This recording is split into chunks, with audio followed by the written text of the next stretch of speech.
దేవుని యొక్క మాట వినటానికి మరి ఈరోజు ఈ సమయాన్ని ఉపయోగించుకుందాం. క్రిస్మస్ అనేది ప్రత్యేకంగా ఆరాధించిన నేటి కాలానికి నాటి కాలంతో పోలిస్తే చాలా శ్రమ. ఆ రోజు బెత్లెహేంలో సందడి లేదు.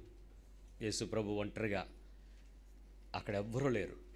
జనసంఖ్యను రాయటానికి కైజర్ ఔగుస్తు వలన ఇచ్చినటువంటి ఆ ఆజ్ఞలో ప్రజలందరూ వచ్చి వాళ్ళ పేర్లు రాసుకోవటానికి ఎక్కడ ఉండాలి, ఆ పండుగ ఆ సమయంలో ఎలాగ మనం అక్కడ మన ప్రత్యక్షత లేక మన ఉనికిని చాటుకోవాలి అనే తిప్పలు పడుతుంటే, ఆ ప్రసవ దినాలు నిండినటువంటి ఆ మరియా ఆ యోసేపుని పట్టుకుని ఆ సత్రంలో వారికి స్థలం లేకపోవడందున ఎక్కడ పుట్టాడో తెలియదు కానీ ఆయన్ని తీసుకుని వచ్చి పొత్తిగుడ్డల్లో చుట్టి పశువుల పాకలో పెట్టి అక్కడ వారిని పెంచుకున్నట్లుగా మనం చూస్తున్నాం. అంటే ఆ సందడి ఆ రోజు గొల్లలు ప్రచారం చేసినటువంటి విషయాన్ని కూడా మనం ప్రస్తావనలోకి తీసుకున్నప్పుడు వారు ఆర్భాటాలతో నేడు వేసిన కేకలకి నాడు ఉన్న సందడికి చాలా తేడా ఉందని మనకు తెలుసు. ఈరోజు ఒక్కసారి ఆ చరిత్రలోనికి వెళ్తూ ఏం జరిగింది అనేటువంటి విషయాన్ని ఒకసారి చూద్దాం. లూకా సువార్తలో యేసు ప్రభు వారి యొక్క పుట్టుకకు సంబంధించిన వివరణ మనం చాలా అత్యధికంగా ఇక్కడ చూస్తాం. మనం లూకా సువార్త ఎక్కడి నుంచి స్టార్ట్ అవుతుందో చూడండి. ఈ రాసినటువంటి గ్రంథకర్త చాలా ప్రత్యక్షతలో రాసి పెట్టాడు. 26వ వచనం దగ్గర మొదటి అధ్యాయంలో ప్రారంభమవుతుంది. 6వ నెలలో గబ్రియేలు అనే దేవదూత గలిలయలో నజరేతు ఊరిలో దావీదు వంశస్థుడైన యోసేపును ఒక పురుషునికి ప్రదానం చేయబడిన కన్యక యొద్దకు దేవుని చేత పంపబడెను. ఆ కన్యక పేరు మరియా. గమనించండి, ఈ ప్రత్యక్షత ఏంటంటే ఈ లూకా సువార్తలో 30 వచనాలు వాడాడు, 500 పదాలకు పైన వాడాడు. ఏది యేసు ప్రభు యొక్క పుట్టుక గురించి 30 సెంటెన్సెస్, మోర్ దెన్ 500 వర్డ్స్ వాడి ఆ యొక్క ప్రత్యక్షత అంతటిని వివరించడానికి ప్రయత్నం చేశాడు. మత్తయి ఏం చేశాడో తెలుసా? ఎ సింగిల్ సెంటెన్స్, ఒకే ఒక మాట రాశాడు. ఆ ఒక్క వచనము 40 పదాలు పెట్టాడు. మొదటి అధ్యాయము 18వ వచనంలో. ఈ రెండింటిని నేను కూర్చుని ఆలోచిస్తున్నప్పుడు ఎందుకు లూకా వివరంగా చెప్పాడు, మత్తయి ఒక్క విషయంలో 40 పదాలతో ఆ చరిత్ర అంతటిని దగ్గర తీసుకుని వచ్చాడు అనంటే, మత్తయి చెప్పిన దానికి లూకా చెప్పిన దానికి చాలా తేడా ఉంది. మత్తయి ఏం చెప్పాడంటే ఎక్కడ ఎందుకో చెప్పాల్సి వచ్చింది. లూకా ఏం చెప్పాడంటే ఎవరు ఎందుకొరకు అనే విషయం చెప్పాల్సి వచ్చింది. ఈ రెండు తేడాలు ఉన్నాయి. అంటే యేసుక్రీస్తు యొక్క పుట్టుక గురించి ఎవరినైనా లేపి క్రిస్మస్ అంటే ఏంటి అంటే యేసుప్రభు బర్త్డే అంటారు. యేసుప్రభు ఎక్కడ పుట్టాడు, ఎందుకు పుట్టాడు, ఎవరికి పుట్టాడు, ఎవరి కోసం పుట్టాడు, ఎలా పుట్టాడు, పుట్టిన తర్వాత ఏం జరిగింది అనేటువంటి విషయాలన్నిటినీ కలిపితే యేసుక్రీస్తు యొక్క పుట్టుక అనేటువంటి విషయాన్ని మనం మాట్లాడతాం. ఈరోజు ఆదికాండము 35వ అధ్యాయంలో 19వ వచనంలో జరిగిన ఒక సంఘటన ఓ ప్రత్యక్షతను తెచ్చుకుంటుంది. జెనసిస్ 35:19. ఆదికాండము 35వ అధ్యాయము 19వ వచనం. రాహేలు మృతి పొంది బెత్లెహేమును ఎఫ్రాతా మార్గమున పాతి పెట్టబడెను. ఎవరు? రేచెల్, రాహేలు, అబ్రహాము కుమారుడైనటువంటి ఇస్సాకు యొక్క భార్య. ఈమె పాతి పెట్టబడిన ఆ ప్రదేశము బెత్లెహేము. ఆ ప్రదేశము అబ్రహాము కాలంలో ఉన్న ప్రవచన నెరవేర్పు నేడు మనం చూస్తున్న లూకా సువార్తలో ఉన్నటువంటి బెత్లెహేం ప్రాంతం, ఎఫ్రాతా ఆ ప్రాంతం. అంటే హిస్టరీ ఎక్కడ జరిగింది అని అంటే అదే ప్రదేశంలో అబ్రహాము జరిగిన సంఘటన ప్రదేశంలోనే అక్కడ జరిగింది. ఎక్కడైతే వాగ్దానము ముగించబడిందో ఆ ప్రదేశంలో వాగ్దాన ప్రారంభం బెత్లెహేంలో ప్రారంభించబడుతుంది. There is a connection in the new testament with the old testament. పాత నిబంధన యొక్క ఆధారములతోనే క్రొత్త నిబంధన ప్రారంభమవుతుందనే విషయాన్ని మర్చిపోవద్దు. క్రీస్తుకు ముందు 1700 సంవత్సరాల చరిత్ర అది. అక్కడ జరిగినటువంటి ఒక సంఘటనను ఈరోజు ప్రస్తావనలోకి తీసుకొచ్చి ముందుకు తీసుకుని వెళ్తుంది బైబిల్. మొట్టమొదటిగా ఈ యేసు ప్రభు యొక్క పుట్టుక సందర్భంలో ప్రతి క్రైస్తవుడు నేర్చుకోవాల్సిన కొన్ని ప్రాముఖ్యమైనటువంటి విషయాలని అర్థం చేసుకుందాం. ఏమిటా ప్రాముఖ్యమైనటువంటి విషయాలు అనంటే, మొదటిగా యేసు ప్రభు కొరకు సిద్ధపాటు కలిగి ఉండట. మొదటి విషయం ఏంటి?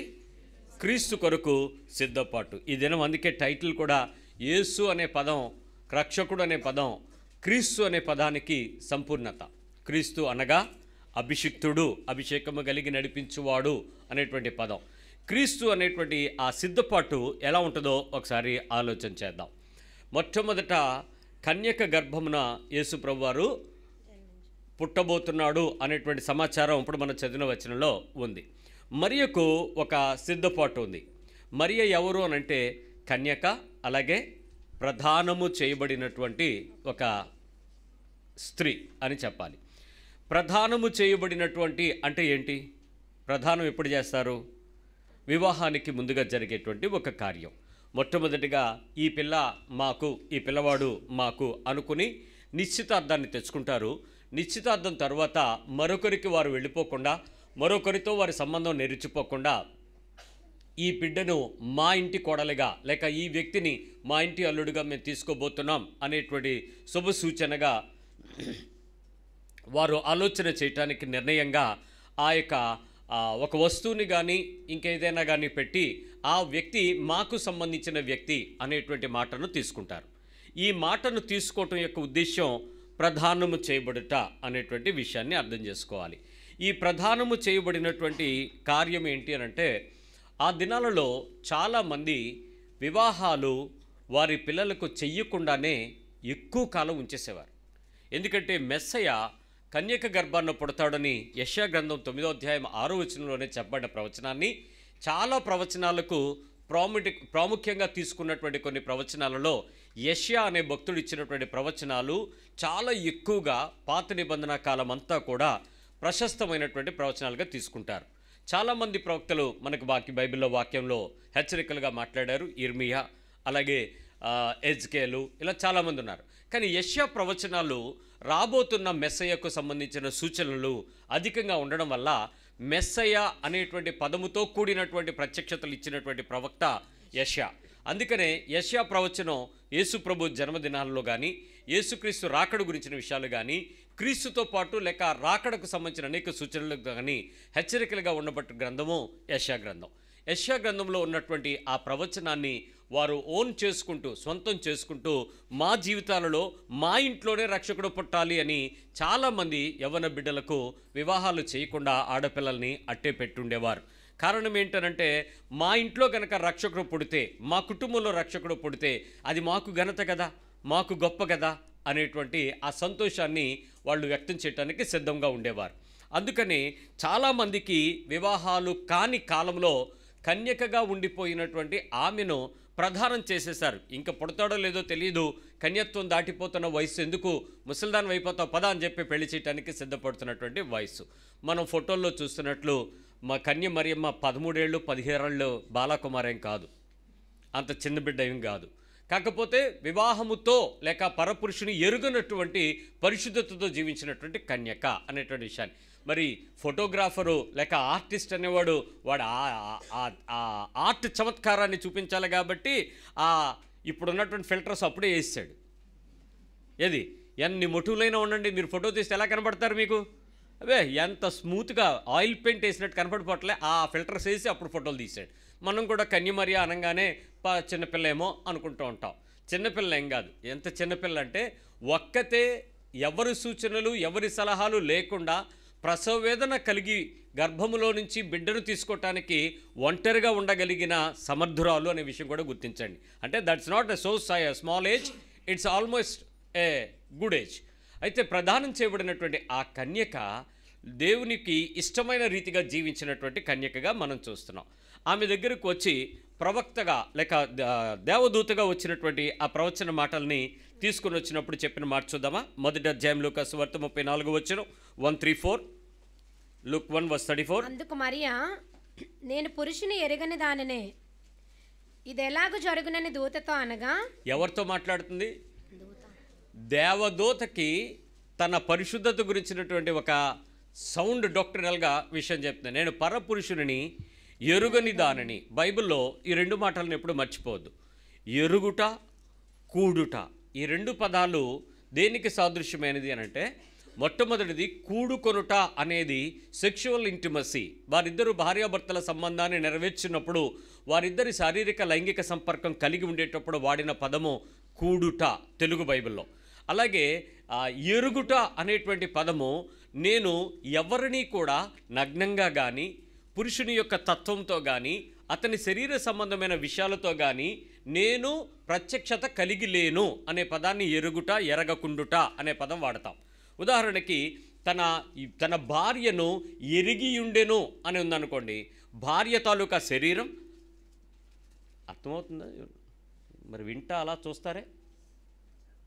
భార్య తాలూకా శరీరం, భార్య తాలూకా స్వభావం, భార్య తాలూకా లేక భర్త తాలూకా అంతర్యము కూడా తెలిసిన వ్యక్తి అని అర్థం ఎరుగుట అనంటే. భర్త భార్యను ఎరిగియుండుట, భార్య భర్తను ఎరుగుట అనేది నేర్చుకోవాలి. ఎరిగి ఉండాలి. భార్య ఏం చేస్తే, భర్త ఎలా స్పందిస్తే, ఇద్దరి మధ్యలో ఎలా ఉంటుంది అనేది ఎరిగి ఉండుట అనేటువంటి పద్ధతికి లక్ష్యం అనమాట. అయితే ఈమంటుంది, నేను పరాయి పురుషుడిని ఎవరిని కూడా ఎరుగని దానను, నాకేం తెలియదు అని అంటుంది. ఈరోజు ఒక కన్యక ఈ విషయాన్ని స్పష్టంగా మనతో చెప్తుంది, నేను ఏ విషయంలో కూడా ఎరుగని దానను అనేటువంటి పదం. అయితే యేసుక్రీస్తు గారి గురించినటువంటి విషయాన్ని మనం ఆపాదించుకునేటప్పుడు క్రీస్తు కొరకు మనం ఎరిగి ఉండాల్సినటువంటి పరిస్థితి ఏంటి అని అంటే, ఈరోజు మనం యేసు ప్రభువుకి, దేవుని యొక్క మాటకు, పరిశుద్ధాత్మ దేవునికి మనం ఒప్పుకొని తీరాలి. ఇప్పటికే మనలో చాలామంది మీ లోకానికి, లోకంతో ఉండే స్నేహానికి మనందరం ఏమైపోయాం? పరిచయం అయిపోయామా? లోకాన్ని ఎరిగేశారా, ఎరగలేదా? లోకంతో ఎరుగుటే కాదు, కూడుకున్నామా లేదా? లోక సాంగత్యము, అదే దుష్ట సాంగత్యము మంచి నడవడిని చెరిపినట్లు వ్యభిచారుణులారా లోకములో మీరు అనేటువంటి పదం స్నేహంతో మాట్లాడుతున్నప్పుడు దేవుని వైరమని ఎరుగరా అని ఎందుకు చెప్పాడు? లోక స్నేహము, లోక సాంగత్యము శరీరానికి సంబంధించిన వ్యభిచారంతో, ఎరిగిన దాంతో సమానం. ఈ ఎరిగిన దానిని గురించినటువంటి విషయం ప్రస్తావనకు, హెచ్చరికకు తీసుకురాబడింది. అంటే ఈ మాట యొక్క ఆ హెచ్చరిక మనం ప్రతిసారి కూడా గమనించుకోవాలి. వాళ్ళకి అర్థం కావట్లేదు. హెచ్చరిక అర్థం చేసుకోవాలి. అందుకని ఈ విషయాన్ని మనం గుర్తు చేసుకునేటప్పుడు ప్రతిసారి ఆలోచించాల్సింది ఏంటంటే, యేసు ప్రభువుని ఎరిగి ఉండాలి అని అంటే నువ్వు మరేదేన్నో ఎరగకుండా ఉండాలి. ఎవరిని ఎరగకుండా ఉండాలి? లోకాన్ని ఎరగకుండా ఉండినట్లయితే ఆ మాట మనం కూడా చెప్పగలం. ప్రభువా, నేను పరాయి పురుషుని ఎరగలేదు అని చెప్పినట్లు నేను లోక సంబంధమైన అపరిశుద్ధతను ఎరిగి ఉండలేదు అనేటువంటి మాట కూడా మనం చెప్పగలగాలి. ఇలా చెప్పలేకపోతే మనము క్రీస్తు కొరకు సిద్ధపడి ఉండలేం. అదే మరియ దగ్గరకు కాకుండా లోకంలో అనేక మంది వివాహం కాని కన్యల దగ్గరకు యేసుప్రభు వారు వస్తాడు అనేటువంటి సూచనను గబ్రియేలు ఎందుకు అందించలేకపోయాడు? వారు ఎరిగి ఉన్నారు లోకాన్ని. ఇంకా మిగిలిన వాళ్ళు లేకపోయి ఉండదా? ఉన్నారు.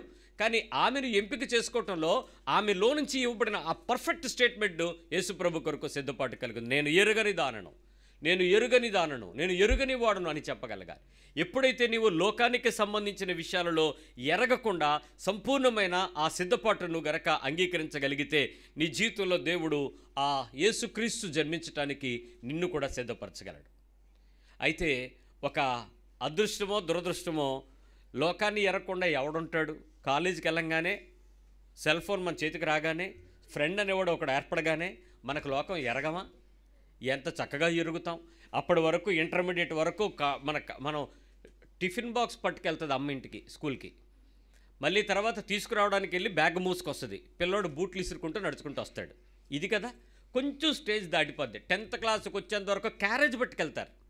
మళ్ళీ స్కూల్ దీపంగానే బండి పట్టుకుని రెడీగా ఉంటుంది అమ్మ, ఎక్కించుకుని తీసుకొస్తుంది. ఇంటర్మీడియట్ రాగానే వాడు ఒకటే చెప్తాడు, నువ్వు రాకు. ఫస్ట్ స్టేట్మెంట్ ఏంటి? నువ్వు రాకు. అప్పుడు వరకు నువ్వు రాకపోతే ఇప్పుడు ఎందుకు వస్తున్నావు? ఏంట్రా, అదే అమ్మ కదా 15 ఏళ్ళు నిన్ను తీసుకొచ్చింది కదా, ఇప్పుడు ఎందుకు తండ్రిని రావద్దంటాడు, తండ్రిని వద్దంటాడు అని అంటే వాడి స్నేహితుడితో చెప్పుకోవడానికి ఇష్టం, కానీ వాళ్ళ అమ్మను పరిచయం చేయటం వాడికి ఇష్టం లేదు. ఎవరు కావాలి ఇప్పుడు వాడికి? లోక స్నేహం కావాలి. అక్కడ నువ్వు చెప్పాలి, లోక స్నేహాన్ని నేను ఎరిగిన నేను, అయ్యా నీ స్నేహాన్ని కొరకు నేను సిద్ధంగా ఉన్నాను అంటే తప్ప యేసుక్రీస్తు నీ జీవితంలో పుట్టాడు.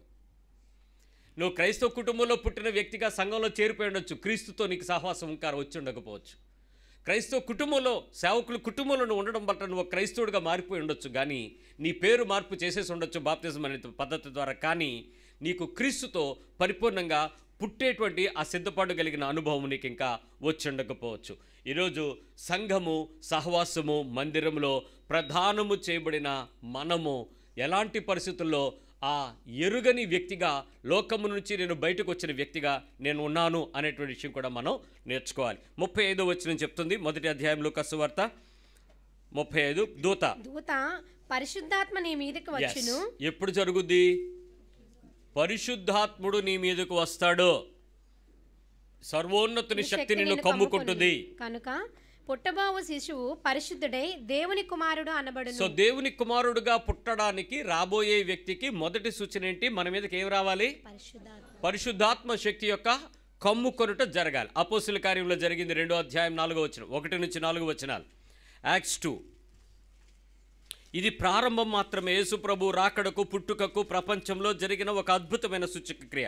పెంతెకోస్తు పండుగ దినం వచ్చినప్పుడు, అపోస్తలుల కార్యాలు 2వ అధ్యాయం 1 నుంచి 4 వచనాలు. పెంతెకోస్తు పండుగ దినము వచ్చినప్పుడు అందరూ ఒక చోట కూడి ఉండిరి. అప్పుడు వేగముగా వీచు బలమైన గాలి వంటి ఒక ధ్వని ఆకాశము నుండి అకస్మాత్తుగా వారు కూర్చుండి ఉన్న ఇల్లంతయు నిండెను.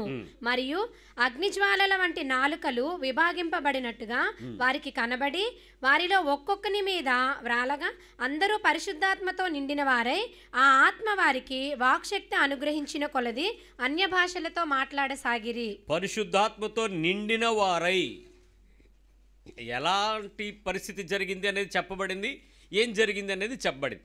పరిశుద్ధాత్మతో నింపబడిన అనుభవము ఎప్పుడైతే జరిగిందో యోవేలు ప్రవచనం నెరవేర్పు. ఏంటది?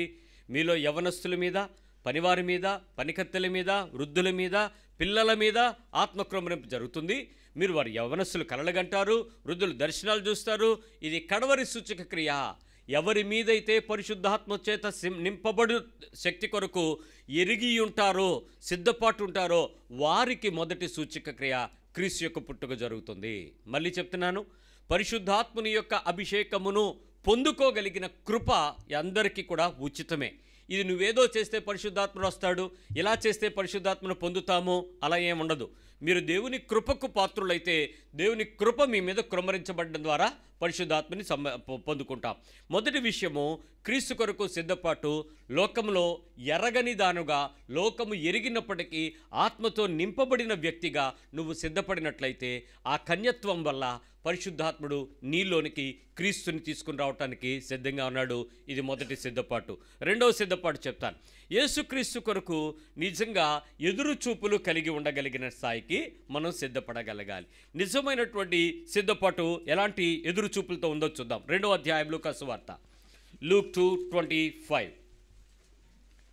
2వ అధ్యాయం 25వ వచనం. యెరూషలేమునందు సుమయోను అని ఒక మనుషుడుండును. అతడు నీతిమంతుడును భక్తిపరుడై ఉండి ఇశ్రాయేలు యొక్క ఆదరణ కొరకు కనిపెట్టువాడు. పరిశుద్ధాత్మ అతని మీద ఉండెను. అతడు ప్రభువు యొక్క క్రీస్తును చూడక మునుపు మరణము పొందడని అతనికి పరిశుద్ధాత్మ చేత బయలుపరచబడి ఉండెను. ఆత్మవశుడై అతడు దేవాలయంలోనికి వచ్చెను. సో ఇప్పుడు ఇతను ఎవరు అనంటే సుమయోను అనేటువంటి ఒక వృద్ధుడైనటువంటి దేవాలయమును కనిపెట్టుకొని యేసుక్రీస్తు యొక్క రాకడ కొరకు ఎదురు చూస్తున్నవాడు. ఈ సుమయోను మొదటి రాకడ కొరకు ఎదురు చూసిన క్రీస్తు కొరకు సిద్ధపడ్డాడు. ఈ కడవరి కాలము మనము రెండవ రాకడైన క్రీస్తు కొరకు ఎదురు చూడాల్సిన వారము. యేసు క్రీస్తు కొరకు ఆ ఎదురు చూపు ఏంటి అనంటే, సుమయోను జీవితంలో నువ్వు 100 సంవత్సరాలకు పైగా లేక ఇంకొక 200 సంవత్సరాలు లేక 2000 సంవత్సరాల ఆయుష్ పొందుకోవడానికి ఏమైనా ఎదురు చూశాడా? ఒక అద్భుతం కోసం ఎదురు చూశాడా? ఆశ్చర్య సూచక మహత్కార్యాల గురించి ఎదురు చూశాడా? విడుదల గురించి ఎదురు చూశాడా? ఏవైనా కార్యాల కొరకు, ఏదైనా క్రియల కొరకు, ఏదైనా పద్ధతుల కొరకు, ఏదైనా దేవుని వాగ్దానాల కొరకు ఏమైనా ఎదురు చూశాడా సుమయోను? ఈరోజు క్రైస్తవ్యం ఆశతో, ఆసక్తితో ప్రవచనాల కొరకు పరుగులు పెడుతుంది. మనుషుల దగ్గర దీవెనలు, ఆశీర్వాదాల కొరకు పరుగులు పెడుతుంది. మనుషుల చేతుల్లో నుంచి ఉండేటువంటి ఏవైనా దీవెనలు ఉన్నాయంటే ఆ భక్తి కలిగిన కృపావరాలను పట్టుకున్న వ్యక్తుల దగ్గరకు మరి దాసులై పరుగులు పెడతా ఉంది. నిజంగా ఎదురు చూడాల్సింది యేసుక్రీస్తు కొరకు. అదే అధ్యాయంలో 36వ వచనం. మరియు ఆషేరు గోత్రికురాలను పనుయేలు కుమార్తెనైన అన్న అను ఒక ప్రవక్తి ఉండెను. ఆమె కన్యత్వము మొదలు ఏడేండ్లు పెనిమిటితో సంసారము చేసి బహుకాలము గడిచినదై 84 సంవత్సరములు విధవరాలై ఉండి. జస్ట్ మినిట్, ఆమె గురించినటువంటి హిస్టరీ బైబిల్ ఎంత చక్కగా చెప్పిందో చూడండి. ఎన్ని సంవత్సరాలు తన ఫ్యామిలీ లైఫ్ లీడ్ చేసింది? 7 years. How many years old that day? 84 years. ఇన్ని సంవత్సరాలు ఆమె ఉంది అని చరిత్ర రికార్డ్ చేసిందంటే ఆమె గురించి ఎవరు చూసినట్టు? ఈరోజు మనం హ్యాపీ బర్త్డే అని చెప్పడానికి ఇష్టపడతాం, కానీ నీకు ఎన్ని సంవత్సరాలు చెప్పడానికి ఇష్టపడం. ఎందుకు? మనం ముసలం అయిపోతున్నామని వాళ్ళకి తెలిసిపోద్దని మన ఏజ్ దాచి ఎవరికో తెలియకుండా ఉండడానికే చాలా పనులు చేస్తూ ఉంటాం. కానీ 84 years ఓల్డ్ లేడీ 7 years తన ఫ్యామిలీ లైఫ్ని చక్కగా చేసి తన పక్కకు వచ్చి ఆ దేవుని యొక్క రాకడ కొరకు ఎదురు చూస్తూ వెయిట్ చేస్తూ ఉంది, క్రీస్తు కొరకు ఎదురు చూస్తూ ఉంది. ఈరోజు మనలో నిజంగా యేసు ప్రభు కొరకు నిజంగా ఎదురు చూసే సిద్ధపాటు ఉందా? ఎంతమందికి ఉంది? నిజంగా ఎదురు చూసే సిద్ధపాటు ఎంతమందికి ఉంది? నిజంగా ఎదురు చూసే సిద్ధపాటు. ప్రతి వారం క్రీస్తు నీ దగ్గరకు 2 రకాలుగా వస్తాడు. ప్రతి వీక్ నువ్వెప్పుడు దేవుని సమూహంలో కూర్చుంటే ఆ ప్రదేశంలో. చాలామంది మందిరానికి వెళ్ళడానికి ఇష్టపడతారు, కానీ యేసు దగ్గరికి వెళ్ళడానికి ఇష్టపడరు. ఎందుకు యేసు దగ్గరికి వెళ్ళడానికి ఇష్టపడరు చెప్పండి? సేన అనే దయ్యాలు పట్టిన ప్రదేశంలో పందుల్లోకి పంపించేశాడు ఆ సేన. ఆ పందులన్నీ వెళ్ళి ప్రపాతంలో పడి చచ్చిపోయినాయి. అక్కడికి ఆ ఊరు ప్రజలందరూ పరిగెత్తుకుంటూ వచ్చారు. యేసుప్రభుని ఉండమన్నారా, వెళ్ళిపోమన్నారా? ఎందుకు వెళ్ళిపోమన్నారు? వాళ్ళకి ఆస్తి కన్నా ఆత్మ విలువ తెలియటలా. యేసుప్రభు ఉంటే ఫైనాన్షియల్ డ్యామేజ్ అవుతుంది, ఆస్తి పోతుంది. యేసు లోపలికి వస్తే డబ్బులు పోతాయి. యేసు లోపలికి వస్తే కొన్నిసార్లు లోకానికి సంబంధించిన కొన్ని పోతాయి. కానీ చాలామంది యేసు దగ్గరికి వచ్చి మాకు ఇంకా ఇవ్వలేదని ఎడుతున్నారు. ఆయన దొరికితే నీకు ఏముండవు, కానీ ఏమి లేకపోయినా తృప్తి సమాధానం ఉంటాయి. అవన్నీ ఉండి పందుల దగ్గర బతుకాల్సిన పని ఏంటి? పొట్టు తిన్న ఆళ్ళగా జాగ్రత్త సుమి. అందుకే చాలామందికి అది తెలియదు. కానీ ఈమె ఇజ్రాయేలు యొక్క విమోచన కొరకు కనిపెట్టుపుచ్చున్నవారు అని చెప్తుంది ఆ పాట. అంటే ఎంత డీప్గా వెయిట్ చేస్తూ ఉన్నారంటే అక్కడ ఇద్దరు గురించి రాసేటప్పుడు చాలామంది ఉండుంటారు. అందుకే లూకా డీటెయిల్డ్గా రాస్తున్నాడు. అక్కడ అనేకులు వెయిట్ చేస్తున్నారు. వీళ్ళిద్దరిని చాలా విలువగా ఎంచి రాస్తున్నటువంటి విషయం. ఎందుకు వాళ్ళిద్దరి గురించి ఎక్కువ ప్రాచుర్యంకి వచ్చిందో ఒక మాట చెప్దాం. మీరు ఎప్పుడైనా ఈ మందిరానికి కాకుండా లేక ఇంకేదైనా మందిరం, లేకపోతే కలిసి ఈ మందిరానికి అనుకుందాం, ఈ హ్యుమానిటీ మందిరానికి మీరు రెగ్యులర్గా వస్తుంటే ఒక ఆవిడ కింద కూర్చుని రెగ్యులర్గా అడుక్కుంటుంది అనుకోండి, మీకు గుర్తుపెట్టుకుంటారా, గుర్తుపెట్టుకోరా? రెగ్యులర్గా ఒక వారం మీకు కనపడకపోతే, మీరు రూపాయి వేయకపోయినా కనపడకపోతే మీకు ఏముంటుంది మనసులో? చచ్చిపోయింది, కొమ్మ తీసి రాలేదు. ఇదే కదా మనకు ఒక ఆలోచన ఉంటుంది. అదే ప్రదేశంలో ఒక మనిషి అక్కడ నుంచి మీరు మీ బండిని కరెక్ట్గా పెడతారు, ఎక్కడ నుంచి పెట్టా అక్కడ పెట్టా అని తిడతా ఉన్నాడు అనుకోండి. పార్కింగ్ ప్లేస్లో సేవకుడు పరిచారకుడు ప్రతిరోజు మిమ్మల్ని చదువుతున్నాడు అనుకోండి. గుర్తుంటాడా? అమ్మయ్య ఇవాళ రాలేదు అనిపిస్తుందా లేదా? అంటే ఇద్దరు గుర్తున్నారు. అదే ఒక వ్యక్తి లోపలికి వస్తునేటప్పుడు, అమ్మ పాస్టర్ గారు వచ్చారా, వందనాలు, ఇప్పుడే వచ్చారు, మీరు ఇంకా రాలేదే అని మీకు క్షేమ సమాచారాలు అడుగుతుంది అనుకో. అప్పుడు ఎలా ఉంటుంది మీకు? ఒక్కరోజు మిమ్మల్ని పలకరించకపోతే మీకు బాధ ఉంటుందా లేదా? ఏంటి వీళ్ళు ఎవరో నన్ను పలకరించలేదేంటి ఇవాళ అన్నట్టు ఏమయ్యిందో అనేటువంటి ఆలోచన, ఆసక్తి వస్తాయి కదా మనకి, కదా? గుర్తుపెడతాం కదా కొంతమంది. ఇలా మీరెవరైనా మీ మందిరంలో రాకపోతే ఎప్పుడైనా గుర్తుపెట్టారా? గుర్తుపట్టకుండా ఉంటే బెటర్ అని రాత్రి వచ్చి చీకట్లో కూర్చొని చీకట్లో వెళ్ళిపోతున్నారా? కొంతమంది ఉన్నారు ఇక్కడ.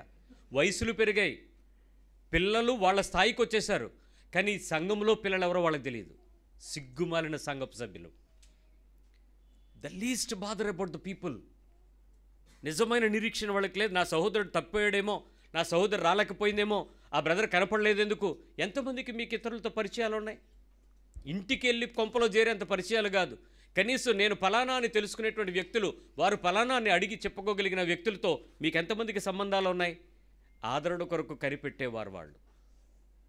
ఇంకా కాలము దగ్గర పడిపోయినా రేపు నువ్వు చచ్చిపోతే పలానాడు చచ్చిపోయిన సంఘంలో మెసేజ్ పెడితే ఎవరో అని నన్ను అడిగితే ఇంక అంతకన్నా బతుకేం బతుకు? నువ్వెవరో అని అడిగితే, ఎవరు బ్రదరు చనిపోయారని ఫోటో పెట్టినా కూడా ఈయన ఎవరో ఎక్కడ ఉంటాడని అడిగితే ఏమనాలి? కనీసం ఇప్పటికైనా మీ మొక్కలు ఇతరులకు తెలియజేయండి, నేను పలానా పరిచయం చేసుకోండి, అక్కడ పురుషుల స్త్రీల, పలానా భార్యకు పలానా ఆయన భర్త అని, పలానా పిల్లలు పలానా తల్లిదండ్రులని. అదొక పరిచయం పద్ధతి. వీళ్ళిద్దరు గురించి వాళ్ళు ఎందుకు చెప్పుకుంటారో తెలుసా? వాళ్ళు కనపడ్డోడు కల్లా ఏమని అడిగి ఉండేవారు తెలుసా? ఏమండి వచ్చారా మెస్సయ్య, ఎవరైనా పిల్లోడిని తీసుకొస్తున్నారనుకో, అమ్మా ఎవరు పిల్లోడు, ఏదో ఒకసారి చూడండి, పరిశుద్ధాత్మ లోపల ఉన్నాడు, కన్ఫర్మేషన్ కోసం వాళ్ళు ఫిజికల్గా చూడాలి, అలా ఎదురు చూశారంట. అందుకు వాళ్ళిద్దరి గురించి రాయబడింది. సిద్ధపాటు, రెండవ సిద్ధపాటు యేసుక్రీస్తు కొరకు ఎదురు చూచినటువంటి పద్ధతి. మూడవది లూకా సువార్త 2వ అధ్యాయంలో 8వ వచనం. ఆ దేశంలో కొందరు గొర్రెల కాపరులు పొలములో ఉండి రాత్రి వేళ తమ మందను కాచుకొనిచుండగా, రాత్రి వేళ వీళ్ళు ఏం చేస్తున్నారు, మందని కాచుకుంటున్నారు. వీళ్ళకి విచిత్రం ఏంటో తెలుసా, రాత్రి వేళ మందను కాచుకోవటానికి 2 పనులు చేస్తారు. ఈ పశువులను గొర్రెలను కాస్తున్నటువంటి వారు ప్రజల జనసంఖ్య రాయటానికి సిద్ధపరచబడింది. యెరూషలేములోనికి రావాలి. వచ్చిన వాళ్ళు పనిలో పనిగా పండగ వరకు అక్కడే ఉండిపోతారు. ప్రధానమైన పస్కా పండుగ జరిగేటప్పుడు ఆ ప్రధానమైన దేవాలయంలోనికి ప్రతి ఏటా రావాలి. కాబట్టి వచ్చిన ఆ జనసంఖ్య కోసం వచ్చినప్పటి నుంచి మళ్ళీ తిరిగి పస్కా వచ్చేంత వరకు కూడా ఆ ప్రదేశంలోనే ఉండి బలులర్పించి వెళ్ళిపోతారు.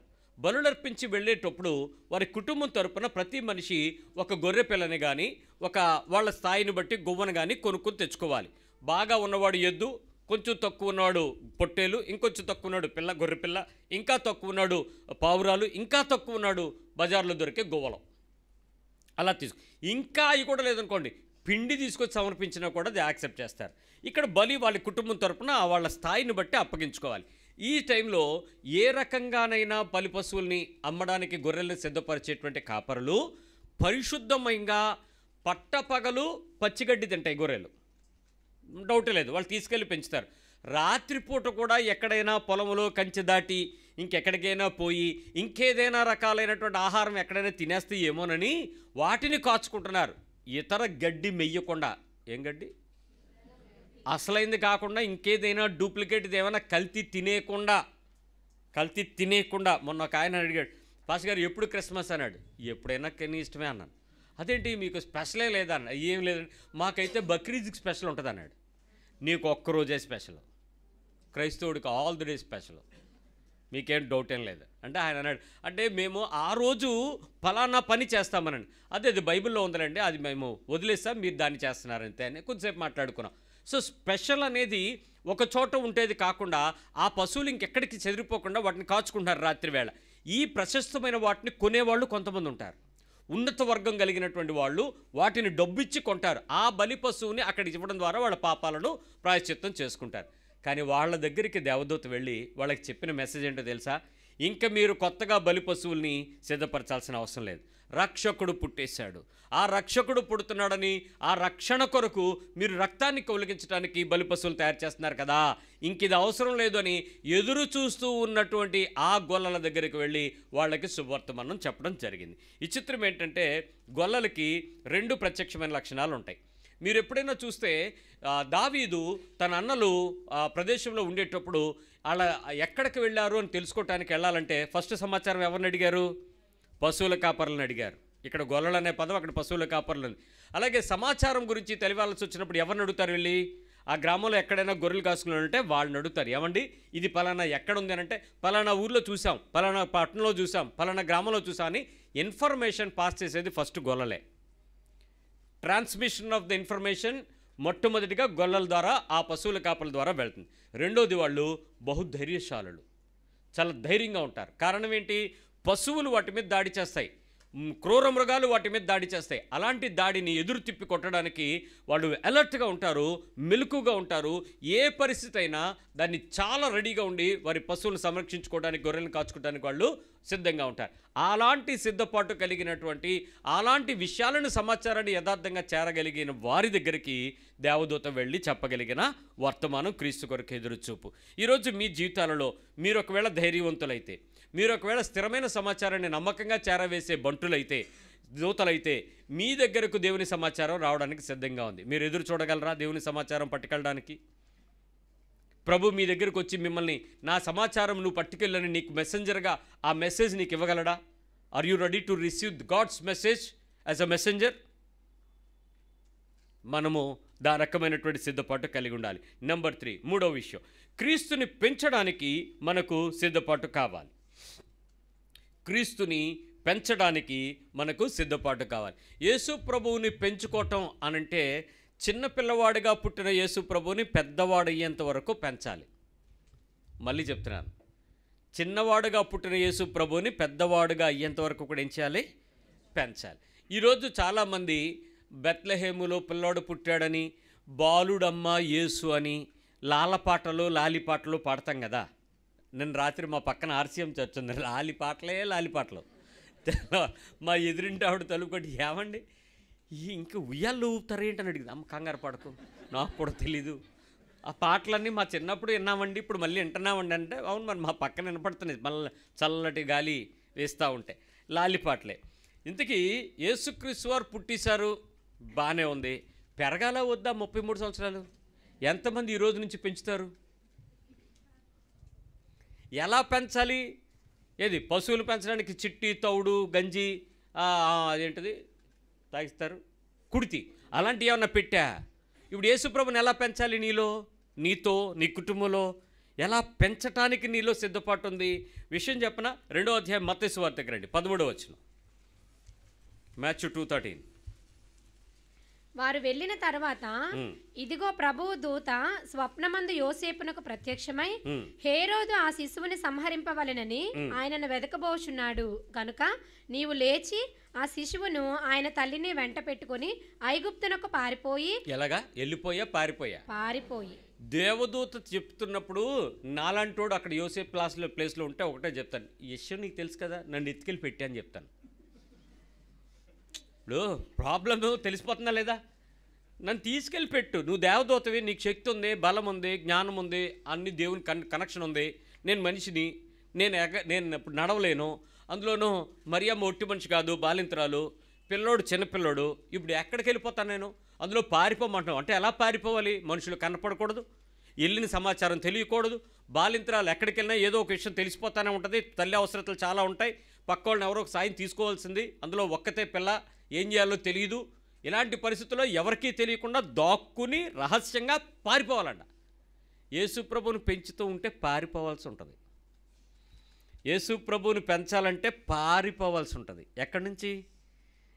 ఎక్కడి నుంచో పారిపోవాలి. ఎంతమంది పారిపోతున్నారు? పరిగెత్తు లోకంలోకి వెళ్ళిపోతున్నారా? యేసు ప్రభు నుంచి పారిపోకండి, యేసు ప్రభుని పట్టుకుని పారిపోండి. ఏం చెప్పాను? ఇప్పుడు ఎక్కడి నుంచి పారిపోతున్నారు? యేసు ప్రభు నుంచి పారిపోతున్నారు. నేను ఒక అమ్మాయికి చెప్పాను సువార్త. అమ్మాయింది, ఏమండి ప్రభు దగ్గరికి రావటం నాకు ఇష్టమే కానీ ఇలా మారిపోమని చెప్తారండి మీరు అంది. ఎలా అంటే మీ అమ్మగారు లాగా అనిసింది. మా అమ్మగారి పాత చరిత్ర నీకు తెలియదమ్మా, మా అమ్మగారు ఇప్పుడు మారిపోలేదు, హృదయం మార్చుకోవడం వల్ల శరీరం మీద ఉన్నటువంటి ఆ అవయవాల మీద ఉన్న ఆ ఆభరణాలని తొలగించుకుని తప్ప ఆవిడలో మార్పు మీకు అందంగా లేదంటే ఉంది. కానీ ఆ వయసు వచ్చాక తీసిమంటే ఓకే, ఇప్పుడు తీసిమంటే నాట్ ఓకే అంది. ట్రూ. ఇప్పుడు అవన్నీ ఆ లగ్జరీ జ్యువెలరీ, ఆ కాస్ట్లీ, ఆ రిచ్, ఆ ఫ్రాగ్రెన్స్, ఆ లిప్స్టిక్, ఆ అందాలు, ఆ సొందాలు వదులుకోవడానికి కొంతమందికి యేసు ప్రభు నుంచి పారిపోవడానికి ఇష్టపడుతున్నారు తప్ప యేసుని పట్టుకుని పారిపోవడానికి చాలామంది సిద్ధంలే. అయితే ఇంకా అంతేకాదు, 19వ వచనం చూడండి. హేరోదు చనిపోయిన తర్వాత ఇదిగో ప్రభు దూత ఐగుప్తులో యోసేపునకు స్వప్నమందు ప్రత్యక్షమై, నీవు లేచి శిశువును తల్లిని తోడుకొని ఇజ్రాయేలు దేశమునకు వెళ్ళుము, శిశువు ప్రాణం తీయజూచుండిన వారు చనిపోయిరని చెప్పెను. అప్పుడు అతడు లేచి శిశువును తల్లిని తోడుకొని. అప్పుడు లేచి దేవదూతను ఒక ప్రశ్నించి, నీకేం పనిపోట్లేదా? నాది కాని కొడుకుని నేను ఎత్తుకున్నాను, నేను కన్నవాడిని కాదు, నా రక్తం కాదు, అది పరిశుద్ధాత్మ వలన మా ఆవిడ గర్భం ధరిస్తే పుట్టాడు. పట్టుకున్న దగ్గర నుంచి ఓ పక్క జ్ఞానులు వచ్చారని సంతోషపడినా, పారిపోమంటే భయపడినా. ప్రపంచంలో నెమ్మది లేదు కానీ క్రీస్తు పెరుగుతాడు. ఆమేన్. హృదయంలో నెమ్మది లేదు కానీ క్రీస్తు పెరుగుతాడు. కుటుంబంలో నెమ్మది లేదు కానీ క్రీస్తు పెరుగుతాడు. ఎంతమంది సిద్ధపడుతూ ఉన్నారు? ఇక పొరుగండి. యోసేపు బతుకు చూస్తే నాకు అనిపిస్తుంది నిజంగా ఎత్తుకున్న నీతిమంతుడని మొట్టమొదటి నీతిమంతుడు అనే పదం రాయబడింది న్యూ టెస్టిమెంట్లో. యోసేపే నీతిమంతుడంట. ఏంటి నీతిమంతుడు అంటే అప్పుడు అర్థమవుతుంది. అలాంటి పరిస్థితుల్లో ఇల్లు మారడం అంటే ఏంటండి? మన మాట చెప్పండి. మనలో మనవాడు ఇల్లు మారండి, మారిన వెంటనే ఒక 6 నెలల్లో మళ్ళీ మార్చండి. మొగుడినైనా వదిలేస్తారు కానీ ఇంట్లో సామాను ముట్టుకుని మాత్రం బయటకు రావు. ఏమంటే నువ్వు పడు, ఎవడు పడతాడు ఈ రోజుల్లో? పరిస్థితి ఈ రోజుల్లో ఫోన్ కొడితే ప్యాకర్స్ అండ్ మూవర్స్ వచ్చి పట్టుకెళ్ళిపోతాడు. ఆ రోజుల్లో ఏమీ లేని పరిస్థితుల్లో ఒక సంసారాన్ని ఒక ప్రదేశం నుంచి పారిపోవడం అంటే చిన్న విషయం ఏంటండి? దొరికితే చంపేస్తాడు. ఆల్రెడీ 2 సంవత్సరాల కొంచెం కింద ఉన్న అందరినీ చంపేస్తున్న పరిస్థితుల్లో ఆడు చచ్చిపోయాడు, నువ్వు వెళ్ళంటే ఈడెవడో కొత్త పిల్లడు లోపలికి వచ్చాడంటే ఊరుకుంటుందా? ఆడి కొడుకుని చంపేసావు, దీని కొడుకుని ఎందుకు ఉంచావని ఇంటి మీదకి వచ్చారు. అలాంటి పరిస్థితుల్లో దాక్కోవాలి. యేసు ప్రభు కొరకు పెంచడానికి నీలో నిజమైన సిద్ధపాటు ఏ రకమైన శ్రమల్లోనైనా నువ్వు ఎదుర్కోవటానికి సంపూర్ణంగా సిద్ధపడాలి. సంపూర్ణమైన శ్రమలతోనే సిద్ధపాటు. యేసు ప్రభు పుట్టాడని సంతోషమా? పుట్టిన తర్వాత మూసుకుని వెళ్తూ వేదన. ఆ యోసేపు పరిస్థితి నేను అర్థం చేసుకుంటుంటే అనిపిస్తుంది, ప్రభువు అందరినీ అన్ని పనులకు ఎంచుకోలేడర్రా. కొందరినే కొన్ని పనులకు ఎంచుకోగలడు. కానీ కొంతమందికి ఎంపిక చేయబడిన తరువాత ఇచ్చే సామర్థ్యాలు ఉంటాయే, బహు గొప్పవి, బహు గొప్ప సామర్థ్యాలు ఇస్తాడు. అయితే లోబడినప్పుడు జరుగుతాయి కొన్ని. బై డిఫాల్ట్ పెట్టేటప్పుడు వాటిని తలాంతుల్ని వృద్ధిపరుచుకోవాలి, దాచుకోకూడదు ప్లాస్టిక్ కవర్లో పెట్టి. నేను ఒక పని చేస్తున్నాను, నా పని ఇంతే కాదు, నీకు ఇంకా చాలా పనులు వచ్చుంటాయి. అది సంఘక్షేమానికి ఉపయోగపడవచ్చు, దేశ సేవకు ఉపయోగపడవచ్చు, దేవుని రాజ్యానికి ఉపయోగపడవచ్చు, కుటుంబానికి ఉపయోగపడవచ్చు, ఇంకేదో దానికి ఉపయోగపడవచ్చు. నేను ఓన్లీ సంపాదిస్తాను, నేను ఏటీఎం మిషన్ మాత్రమే అంటే నేను సంపాదిస్తాను, డబ్బులు తెచ్చేస్తాను, మీ బాధ మీరు పడండి, నాకు సంబంధమే లేదు మిగిలిన కాదు. There or something multiple hidden talents in you. నీ లోపల దేవుడు చాలా సామర్థ్యాలు పెడతాడు. వాటిని దేవుని కొరకు సిద్ధపాటుతో, శ్రమతో దేవుని కొరకు సిద్ధపడాలి. 3 విషయాలు చెప్పాను. 4వ విషయం, క్రీస్తు కొరకు మన హృదయాన్ని సిద్ధపరచాలి. నెంబర్ 4, క్రీస్తు కొరకు మన హృదయాన్ని సిద్ధపరచాలి. లూకా సువార్త 1వ అధ్యాయము 50వ వచనం. లూక్ 1:50. ఆయనకు భయపడే వారి మీద ఆయన కనికరము తరతరములు ఉండును. జాగ్రత్తగా వినండి, ఈ ప్రవచనం చాలా ప్రత్యక్షంగా ఉంటుంది, ప్రత్యేకంగా ఉంటుంది. మనం చాలాసార్లు పట్టుకోని ప్రవచనం ఇది. లూకా సువార్త 1వ అధ్యాయం 50వ వచనం. ఆయనకు భయపడే వారి మీద ఆయన కనికరము తరతరములకు ఉండును. ఆయనకు భయపడే వారి మీద ఆయన కనికరం ఎలా ఉంటుంది? తరతరములకు ఉండును. నిజంగా భయపడి తరతరాలు కనికరం కలిగి ఉన్నామా? అన్ని విషయాల్లో భయపడాలి.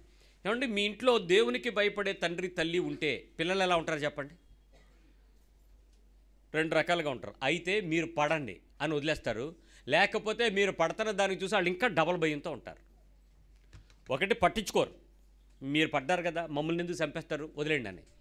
లేకపోతే అమ్మో మా మమ్మీ డాడీయే ఉన్నారు, మేము ఎంతలాగా ఉండాలి అనే భయానికి సిద్ధపడతారు. ఆ 2 కూడా ఒకటే కారణం, నీ పెంపకం, నీ భక్తి.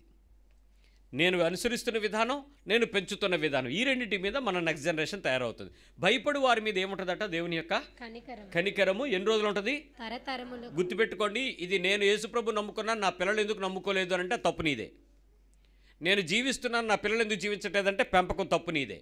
నిజంగా నువ్వు దేవునికి భయపడే వ్యక్తి అయి ఉంటే నువ్వు జీవించే విధానం నీ పిల్లలకి మాదిరవుతుంది.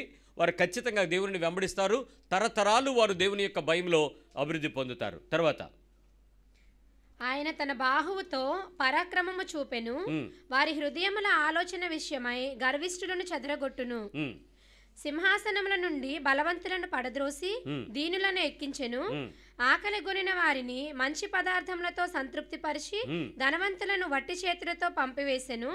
అబ్రహామునకును అతని సంతానమునకును యుగాంతము వరకు తన కనికరము చూపి జ్ఞాపకము చేసుకున్నందున మన పితరులతో సెలవిచ్చినట్టు ఆయన తన సేవకుడైన ఇశ్రాయేలునకు సహాయము చేసెను. తన సేవకుడైన ఇశ్రాయేలీయులకు సహాయము చేశాడు. యేసు కొరకు సమస్తమును సిద్ధపరిచిన దేవుడు ఇక్కడ కొన్ని పద్ధతులను ఇచ్చాడు. ఒకసారి ఆలోచించండి.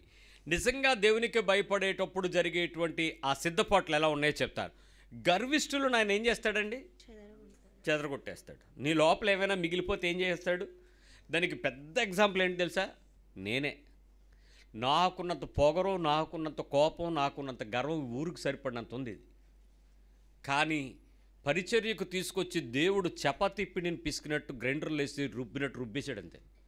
ఆ తర్వాత నాకు అర్థమైంది, 16 ఏళ్ల పాటు ప్రపంచం ఎరగని ఒక మారుమూల ప్రదేశంలో మట్టి పిసికి బతకమంటే ఆ ప్రదేశంలో బతుకుతున్నప్పుడు నాకు అర్థమైంది, నా గర్వానంతటిని పిండి పిండి పిండి ఇంకేం చుక్క లేకుండా 16 ఏళ్ళు పట్టింది నాకు. అంత శుభ్రంగా కంట్రోల్ చేసి దాన్ని తీసిపెట్టి దాన్ని కంప్లీట్ సాల్వ్ చేసి పెట్టాడు. అప్పుడు అర్థమైంది, ఆహా, ఒకవేళ ఆ పొగరుతో, ఏది బిగినింగ్ పొగరుతో ఉండుంటే యేసు ప్రభువు నన్ను సిద్ధపరచడానికి టైం పట్టింది.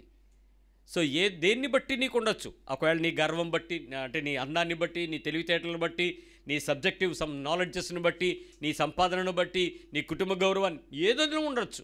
అలాంటి వాటి అన్నిటినీ దేవుడు ఏం చేస్తాడు తెలుసా? వదిలిపెట్టేస్తాడు, దాని కొరకు సిద్ధపడు. 2, సింహాసనాలను సైతం ఏం చేస్తాడంట? గొప్ప గొప్ప సింహాసనాలను ఏం చేయగలడు దేవుడు? గొప్ప గొప్ప ఎంతటి అధికారులైనా సరే టక్కని తీసేయగలడు దేవుడు, మార్చేస్తాడు. బలవంతులను కూడా ఏం చేయగలడంట? బలవంతులను పడద్రోసి తీసేస్తాడు. ఎంత బలముతో నువ్వు విర్రవిగ్గిపోయినా నిన్ను తొలగించగలడు. ధనవంతులను కూడా ఏం చేయగలడంట? వట్టి చేతులతో పంపించేస్తాడు. కానీ ఎవరు చెప్పారండి యేసు ప్రభు దగ్గరికి వస్తే రిచ్ అవుతారని? ఈయనేమి ఇలా చేస్తారని చెప్తున్నాడు కదా. ఇది ఒక ప్రవచనము, ఎలిజబెత్ పాడినటువంటి ప్రవచనంలో డైరెక్ట్గా మరియ గర్భంలో రాబోతున్నటువంటి ఒక రక్షకుని గురించి అతడు ఇలా చేస్తాడనే విషయం చెప్పేసింది. ప్రపంచానికి యేసుప్రభు సరిగ్గా అర్థం కాక అతను దీవించబడ్డాడని చెప్తారు. నిజంగా ఆలోచించండి, అబ్రహాము వంశస్థులకి ఇలా జరుగుతుంది అని. జక్కయ్య దగ్గరికి వచ్చేటప్పుడు దేవుడు యేసుప్రభు వారు ఏమన్నాడు? ఇతను కూడా అబ్రహాము కుమారుడే, అబ్రహాము వంశము. వాళ్ళందరికీ ఏం చేస్తాడు? జక్కయ్య వచ్చిన వెంటనే ఏం చేశాడు చూడండి ఒకసారి. బాధపడతారేమో అయినా పడండి.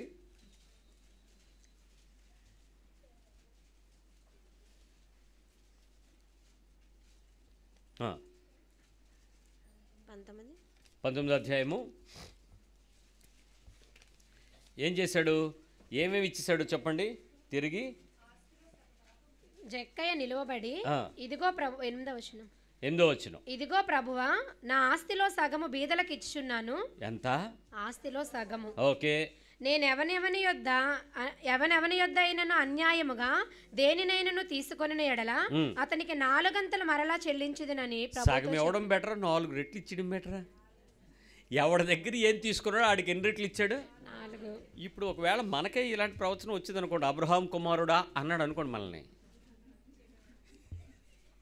నీ ఆస్తిలో 50% పోద్ది. నెంబర్ 2, ఎవరి దగ్గరైనా నువ్వు పొరపాటును 10 రూపాయలు తీసుకుంటూ ఇప్పుడు 40 రూపాయలు ఇవ్వాలా, 4 రెట్లు వెళ్ళిపోద్ది. ఇప్పుడు ఆ తర్వాత యేసుప్రభు వారు మాట్లాడి చూడండి. అందుకు యేసు, ఇతడును అబ్రహాము కుమారుడే. అదే ప్రవచనం. అబ్రహాము వంశము, దేవుని కుమారుల వంశము, దేవుని నీతిమంతుడిగా ఎంచిన వంశము, నీతిని పట్టుకుని వెంబడించిన అబ్రహాము వారసులం. అబ్రహాము వారసులకి ఈ రకమైన పరిస్థితి జరుగుద్ది. సో ప్రభు దగ్గరికి వచ్చాక రిచ్ ఎవరో? ప్రభువులో రిచ్ అవుతారు, డబ్బులో పూరవుతారు. కానీ ఉన్నదానిలో తృప్తిగా ఉంటారరా. అప్పు ఉండదు, ఆస్తి ఉండదు, ప్రశాంతంగా వెళ్ళిపోవచ్చు. నీ కోసం డబ్బులు గవర్నమెంట్ కడుతుంది, ఆరోగ్యశ్రీలో నువ్వు ఫ్రీగా ఉండొచ్చు, టెన్షన్ లేదు కదా. ఇంతకుముందు ఎలా ఉండేదండి? ఎవడైనా కార్పొరేట్ హాస్పిటల్ అంటే రుచి తెలుసా? కానీ ప్రభుత్వాలను దేవుడు మార్చడం మొదలు పెడితే ఏమవుతుంది? ఇంతకుముందు ఎవడైనా పడిపోతే ముట్టుకుంటే ఎందుకు వచ్చిన కేసు అని చచ్చేంత వరకు చూస్తూ ఉండేవాళ్ళం. ఇప్పుడు ఎవడు పరుగులెత్తి 108 ఫోన్ చేస్తున్నారు, అవార్డు వస్తుంది అన్నట్టు. బోల్డ్ పరుగెత్తి కుయ్యమని వచ్చేస్తుంది అక్కడికి. కారణం దేవుడు చూసుకుంటాడు. దేవుని దగ్గరికి వచ్చేసేయండి, దేవుని ప్రజలు మాట్లాడుకుంటూ ఉంటాడు. క్రీస్తు కొరకు సమస్తము హృదయాన్ని సిద్ధపరచుకోవడానికి గర్వము, సింహాసనం కొరకు ఎదురు చూడుట, బలాన్ని నమ్ముట, ధనాన్ని నమ్ముట, వాటిని వదిలేయండి. నెంబర్ 5, క్రీస్తు కొరకు అవమానాన్ని భరించడానికి సిద్ధంగా ఉండండి. యేసు ప్రభు కొరకు నిజమైన సిద్ధపాటు, 5వ సిద్ధపాటు, మరణాన్ని భరించడానికి సిద్ధపాటు, అవమానాన్ని భరించడానికి సిద్ధపాటు. ఒక్క నిమిషం ఆలోచించండి. మరియా ఆనందంగా ఉందంటారా, అవమానంతో ఉందంటారా? మరియమ్మ అవమానమే కదా, ఆనందమా? అవమానం. యోసేపుకి ఆనందమా, అవమానమా? అవమానం. కానీ కుటుంబంలో మరి పరిస్థితులు చాలా సందర్భాల్లో ఎలా ఉంటుందో చెప్తాను. 7వ అధ్యాయం 35వ వచనం, జాన్ 7:5 7:5 యోహాను సువార్త 7వ అధ్యాయం 5వ వచనం.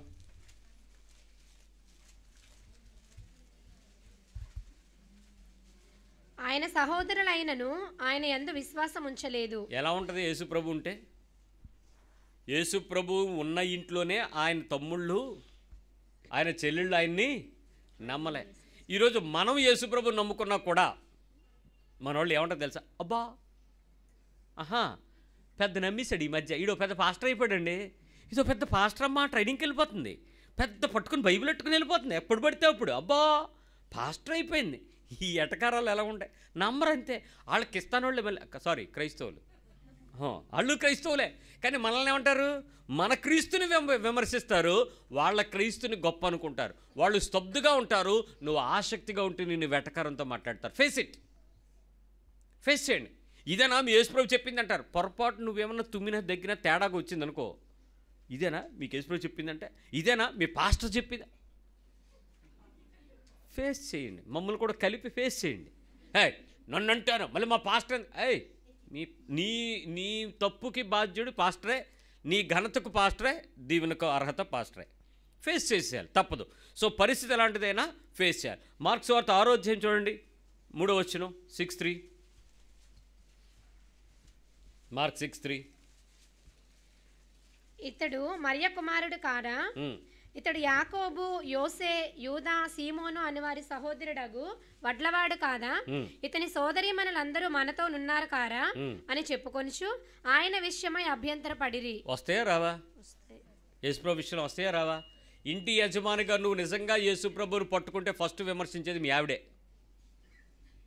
ఫస్ట్ మీ ఆవిడే నీ మీదకి వస్తుంది. ఈ మధ్య అండి మీ నాన్నకి యేసుప్రభు పట్టిశాడురా. పట్టేయడం ఏంటి? అంతే, పట్టేశాడురా, పిచ్చొచ్చేసిందిరా, చచ్చిమానట్లేదురా, ఉద్యోగం సెలవు ఏంట్రా, మొన్న మధ్యాహ్నం వెళ్ళిపోయాడట మీ నాన్న తెలుసా? ఉపవాస ప్రార్థన చేస్తున్నాడు ఈ మధ్య, ఉపవాస ప్రార్థన. ఫస్ట్ ఎటకారాలన్నీ అమ్మగారి దగ్గర. ఒకవేళ అమ్మకు వచ్చింది అనుకోండి, మీ అమ్మని ఎవడ మార్చలేడురా. హస్బెండ్ డైలాగ్ ఏంటి? మీ అమ్మని మార్చలేడురా. ఏమైనంటే అన్నం ఉండదురా, వెళ్ళిపోయి చర్చికి. ఎందుకు వచ్చిన గొడవరా బాబు ఆవిడతోని, ఏదో మతం అంటాను పోనీ. కానీ అభ్యంతరాలు ఖచ్చితంగా వస్తాయి. పిల్లలు మీ మీద మీ సోదరులు అభ్యంతర పడతారు, ఇంట్లో అభ్యంతరాలు వస్తాయి, స్కూల్లో అభ్యంతరాలు వస్తాయి, పనిచేసే ప్లేసెస్లో అభ్యంతరాలు వస్తాయి. ఫేస్ చేయండి. ప్రతి విషయంలో యేసుప్రభు విషయంలో వచ్చే అభ్యంతరాలు ఎదురు చూడటానికి సిద్ధపాటుతో ఉండండి. అంతేగాని యేసుప్రభు నమ్ముకున్నాను ఎవడో పిలిచి దండేయడండోయ్, ఖచ్చితంగా అవమానమే చేస్తూ ఉంటారు. పొద్దున్నుంచి నాకు ఎంత అవమానం అంటే, నాకు హ్యాపీ క్రిస్మస్ చెప్తున్నారు. Brother happy Christmas, brother happy Christmas. నాకు యేసుప్రభు పుట్టేశాడని తెలిసి 25 ఏళ్ళు సేవ చేస్తుంటే నాకేంటి మళ్ళీ ఇంకొకటి కొత్తగా పుట్టడం? నేను అక్కడికి అంటున్నాను, ఒరే నీకు పుట్టాడని తెలిసి నువ్వు చెప్పిన రోజు నేను సంతోషిస్తాను, నాకు ఆల్రెడీ పుట్టాడని తెలిసినోడు నాకేం విష్ చేస్తావురా అని చెప్పాల్సి వస్తుంది. సరే, 5వ విషయం, అవమానం పొందడానికి నిజమైన సిద్ధపాటుని కలిగి ఉండడం. నెంబర్ 6, క్రీస్తు వలె మరణించడానికి సిద్ధపాటు ఉండాలి. దేనికోసం? పుట్టిన ప్రతి వ్యక్తికి ఉన్న గ్యారంటీ ఏంటో తెలుసా? డెత్. ఏ పుట్టినోడికైనా బర్త్ సర్టిఫికెట్ ఎవడైనా రాసినోడు అంటే ఆడికి డెత్ సర్టిఫికెట్ కంపల్సరీగా ఒకరోజు ఇస్తాడంతే. నేను మొన్న కేజీహెచ్లో పిల్లోడికి సర్టిఫికేట్ గురించి అది ఇబ్బంది పెట్టారంటే ఎవరితో మాట్లాడదామని వెళ్ళాను. తీరా అక్కడికి వెళ్ళేటప్పటికి ఒక ఆఫీసర్ ఎవరో ఉన్నారు, ఆయన దగ్గరికి వెళ్ళి కూర్చున్నాను. కూర్చుంటే మీరు ఎవరు సార్ అన్నారు. అంటే నేను ఎవరినో తర్వాత చెప్తాను కానీ నీ క్రెడిట్ నీకు తెలియదు అన్నాను. ఏంటి చెప్పన్నాడు. ప్రపంచంలో ఒకడు పుట్టాడు అని ప్రపంచానికి తెలియచెప్పడానికి బర్త్ సర్టిఫికేట్ ఇచ్చేది నువ్వే, ఒకడు సచ్చాడు అని ప్రపంచానికి తెలియచెప్పే డెత్ సర్టిఫికేట్ ఇచ్చేవాడు నువ్వే. నువ్వు బ్రహ్మవా అన్నాను. ఒకటి తల రాత, ఒకటి తల చెరిపే రాత, రెండు నువ్వే రాస్తావు, నువ్వు బ్రహ్మవాన్. అది లేచి నుంచి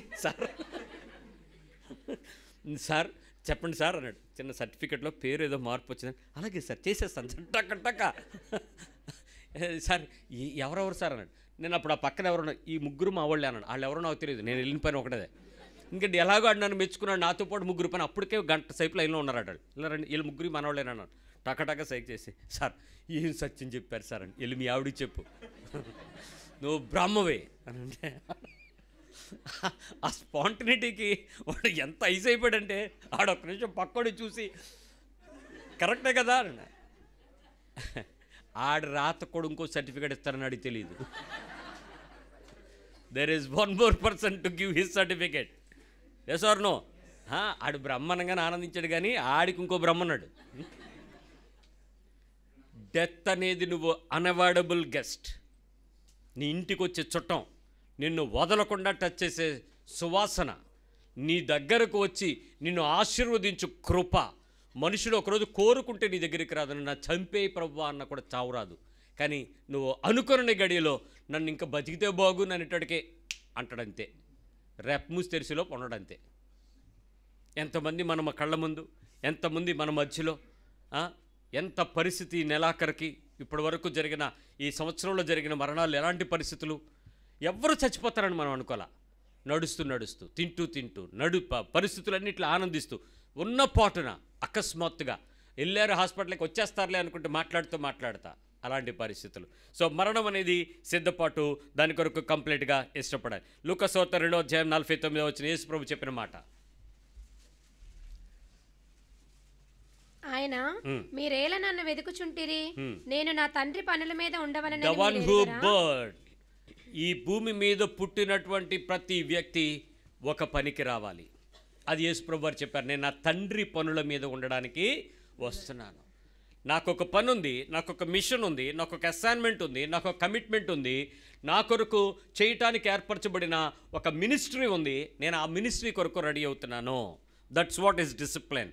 యేసు ప్రభు కొరకు పుట్టిన ప్రతి వ్యక్తికి ఒక మిషన్ ఉంది, ఒక కమిషన్ ఉంది, ఒక అసైన్మెంట్ ఉంది, ఒక మినిస్ట్రీ ఉంది. నువ్వు ఏ పని చేస్తున్నావో చూసుకో, ఎక్కడున్నావో చూసుకో. ఇంట్లో ఉన్నా, వ్యాపారం చేస్తున్నా, వ్యవహారం చేస్తున్నా, ఆఫీస్లో ఉన్నా, ఖాళీగా ఉన్నా, చదువుకుంటున్నా, సువార్త చేస్తున్నా, సేవకుడు అయినా నీకు ఒక మిషన్ ఉంది.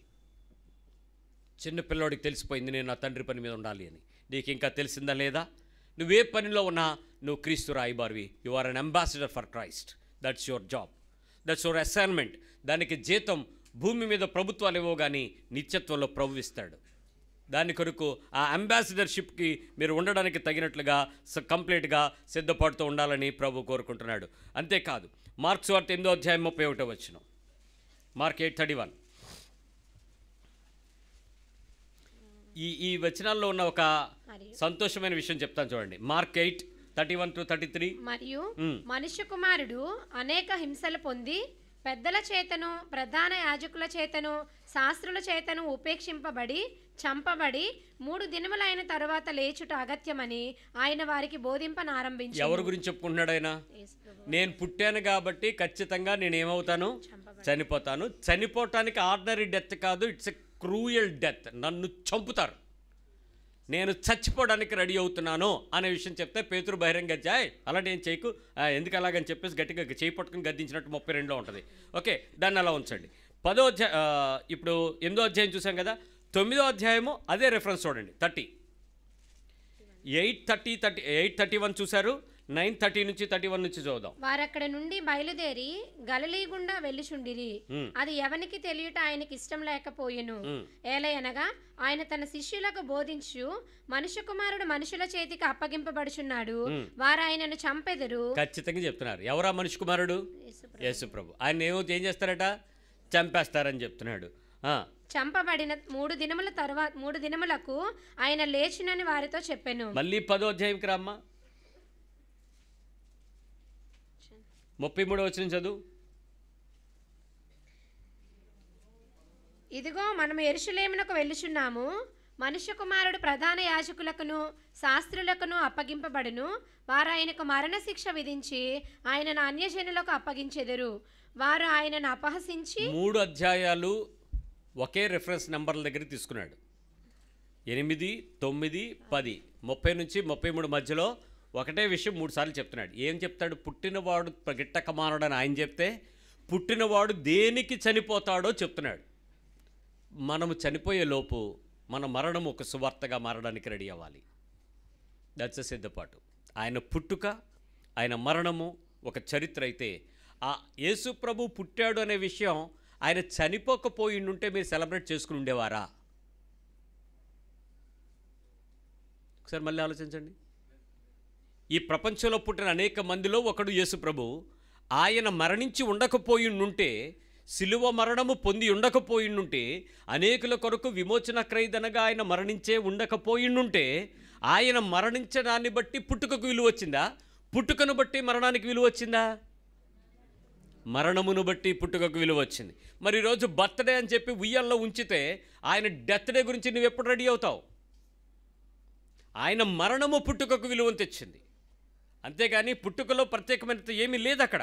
అందుకనే ఆ పాపమును తీసుకొని పోయిన ఆయన పక్షంగా పరిశుద్ధమైన జీవితం కొరకు వచ్చినటువంటి వ్యక్తి యొక్క జీవితము మనము మరణించడానికి ఉపయోగపడాలి. మనము మరణించే అనుభవం కలిగి ఉండడానికి సిద్ధపాటు కలిగి ఉండాలని ప్రభు మనతో చెప్తా ఉన్నాడు. 16వ అధ్యాయం యోహాను సువార్త 2వ వచనం. జాన్ 16:2. వారు మిమ్మల్ని సమాజ మందిరములో నుండి వెలివేయుదురు. మిమ్మల్ని చంపు ప్రతివాడు తాను దేవునికి సేవ చేయుచున్నానని అనుకొను కాలము వచ్చుచున్నది. రెడీ అయిపోండి, వచ్చుచున్నది, సిద్ధపడిపోండి. ఏమిటా సిద్ధపాటు? నా మరణము ఒకడు దేవునికి సేవ చేస్తున్నాడు అనుకునేలాగా దేవుని కొరకైన మరణముగా సిద్ధపాటుకు నేను రెడీ అయిపోవాలి. ప్రతి ఒక్కరూ రెడీ అయిపోవాలి. ప్రతి ఒక్కరి పిలుపు సిద్ధపాటుగా రెడీ అయిపోవాలి. ఈరోజు దేవుని యొక్క వాక్యం చెప్తుంది కదా, ఆయన రక్షణను అనుభవించటానికి సిద్ధపడుతున్న మన జీవితము, అనేకుల కొరకు విమోచన క్రయదనగా సిద్ధపడిన ఒక వ్యక్తి మరణించుట ద్వారా ఆయన పుట్టుకకు విలువనిచ్చి ఆయన పుట్టాడని ప్రపంచం ఆనందిస్తూ ఉంటే, గంతులు వేస్తూ ఉంటే, కేవలం గంతులు ఆర్పాట సంతోషాల దగ్గర ఆగిపోయిన ప్రపంచంలో నుంచి మనం వేరుపరచబడిన వారంగా క్రీస్తు కొరకు బ్రతకటానికి సిద్ధపడదాం. ఆయన మరణమే లేకుండా ఆయన పుట్టుకకు విలువ లేదు. ఈరోజు జన్మదినం కంటే మరణదినం ఎంతో గొప్పది. క్రీస్తు యొక్క మరణదినము విలువ ఆయన పుట్టుక గురించి మాట్లాడింది. అందుకే బైబిలు పుట్టుక దినాల గురించి ఎక్కడా కూడా విలువైన ప్రస్తావనకు తీసుకురాలేదు. అబ్రహాము పుట్టాడు, మోషే పుట్టాడు, దావీదు పుట్టాడు, సొలొమోను పుట్టాడు, ప్రపంచంలో చెప్పబడిన ప్రవక్తలు అనబడేవారు పుట్టారు. ఆఖరికి యేసుప్రభు పుట్టుక కూడా సామాన్యమైన పుట్టుకగానే బైబిల్ రికార్డ్ చేసింది. Don't try to celebrate the Christ until you don't know the Christ on the cross. సిలువలో చూడని క్రీస్తుని ఉయ్యాల్లో చూడడానికి ప్రయత్నం చేయకు. ఇంకా ఉయ్యాల్లో ఉన్నాడనుకుని సిలువను ఎరగడం మర్చిపోవద్దు. ఆయన పుట్టిందే సిలువ ఎక్కడానికి, ఆయన పడుకున్నదే చుట్టబడిన గుడ్డలలో చుట్టబడిన సమాధిలో ఉంచటానికి. కాబట్టి ఈరోజు మన హృదయాలలో నిజమైన క్రిస్మస్ అంటే సిద్ధపాటు. క్రీస్తు ఎలా అయితే ప్రపంచంలోకి వచ్చి సిద్ధపడిపోయాడో అలాగున మన ఆఖరి దినాన్ని సిద్ధపరచుకోవటానికి మన హృదయాలను ఖచ్చితంగా యథార్థంగా మన జీవితాలంతటిలో ఏ రోజు యేసుప్రభు తెలియదు అన్నట్లుగా కాక, నాకు యేసుప్రభు తెలుసు, నేను యేసుప్రభు సంబంధించిన వ్యక్తిని అనేటట్లుగా తండ్రిగా, తల్లిగా, కుటుంబంలో సభ్యుడిగా నీ బాధ్యతను నెరవేర్చు. అప్పుడు నీ ఇంట్లో క్రిస్మస్ ఉంటుంది. అప్పుడు నీ ఇంట్లో క్రీస్తు ఆనందిస్తాడు. నీ ఇంట్లో క్రీస్తు ఉన్నాడని పరిశుద్ధాత్మ దేవుడిని దుఃఖపెట్టే పనులు క్రిస్మస్ సందర్భంలో చేయొద్దు. క్రిస్మస్ సందర్భంలో పరిశుద్ధాత్మని దుఃఖపట్టే పనులు చేయొద్దు. ఆర్భాటాలు, విందులు, వినోదాలు, సరదాలు, సంతోషాలు, తృప్తి పొందే అల్లరితో కూడిన ఆటపాటలు ఇవి లోకానికి కావాలి. లోక మర్యాదను వెంబడించకుండా నీ హృదయాన్ని దేవుని కొరకు కాచుకో. మనుజాసలను విసర్జించు, వాటిపై విజయాన్ని ప్రకటించు. ఆయన పుట్టినప్పుడు ఆయన సెలబ్రేషన్స్ 33 సంవత్సరాలు ఎక్కడ ఒక్కచోట కూడా రికార్డ్ చేయలేదు. అంతెందుకండి, ఆయన పుట్టినరోజు మహా సెలబ్రేట్ చేసుకోవాలనుకుంటే పేతురు వయసులో పెద్దవాడు కదా, శిష్యుడు 3 సంవత్సరాలు సర్వీస్ చేశారు కదా వాళ్ళందరూ కలిపి. ఒక్కరోజైనా యేసుప్రభు బర్త్డే పేతురు సెలెక్ట్ చేసి ఉండేవాడు కదా. చిన్నపిల్లాడు నీకేందా రా కేక్ కొయ్ అని పిలిచేవాడా లేదా? మాట్లాడరా. ఈరోజు పాస్టర్లు కోయించుకుంటున్నట్లు ఆ కేక్ కోసేవాడా? పేతురు కోసేవాడా? అప్పుడు యేసుప్రభు కూడా తండ్రిగా నువ్వు పెద్దోడు కాబట్టి మా నాన్న లేకపోయినా నీ మాట వింటున్నా, నువ్వు నా తండ్రి సమానం, నువ్వే కొయ్యించు అని చేయించేవాడా? కత్తెట్టుకుని చేయించేవాడు కాదే, ఎక్కడా రికార్డ్ చేయలేదే. ఈరోజు సంవత్సరం డైపర్ మార్చుకోవడం తెలియని పిల్లోడిని తీసుకొచ్చి వేల రూపాయలు ఖర్చు పెడతారా? వీడియోలు తీట్లా మీరు? లక్షల రూపాయలు ఖర్చు పెట్టి డైపర్ మార్చుకోలేడాడు పిల్లోడు. ఆడి బర్త్డే డే 1 నుంచి ఫోటోలు పెట్టి day 1st month, 2nd month, 3rd month మొత్తం ఆడి హిస్టరీయే. నేను అడిగాను, వీడు చనిపోయేలోపు ఏమవుతాడని మొన్న. వాళ్ళ అమ్మ గుండెలా కనేసుకుంది ఒకసారి. అవును, వాడు ఏదో గొప్పోడు అవుతాడని నీ చరిత్రలో, లేకపోతే నీ జాతకాలో, లేకపోతే నీకు బైబిలో, లేకపోతే దేవుని ప్రవచనం ఏదో వచ్చుంటేనే కదా ఇంత గ్రాండ్గా సెలెక్ట్ చేస్తావమ్మా. ఏంది సెలబ్రేషను? దేనికి ఖర్చు? దేవుని రాజ్యం ఒక పక్క సిద్ధంగా ఉంది. అనేకులు విమోచన కొరకు ఎదురు చూస్తున్న సేవ విస్తారంగా ఉండి కోత సిద్ధంగా ఉంటే ఈరోజు విందులు, వినోదాలు, ఆర్భాటాలు, పండుగల పేరు చెప్పి, బర్త్డేలు చెప్పి సెలబ్రేట్ చేసుకుంటారు. న్యాయమేనా? అన్యాయమైన పనికి ధనాన్ని ఉపయోగిస్తున్నారు. జాగ్రత్త. దేవుని రాజ్యం కొరకు ఖర్చు పెట్టండి, మీకు పరలోకంలో ప్రతిఫలం ఉంటుంది. ఎందుకు ఈ ఆర్భాటాలు, ఎందుకు ఈ ఖర్చులు? క్రీస్తు అలాంటి వాటికి విరుద్ధం, క్రైస్తవులు వాటికి సిద్ధం. దయచేసి మార్పు తెచ్చుకుందాం. మన హృదయాలలో క్రీస్తు కొరకైనటువంటి సిద్ధపాటుని కలిగి ఉందాం. ఆ అభిషేకము మనల్ని నడిపించునుగాక. ప్రార్థన చేద్దాం.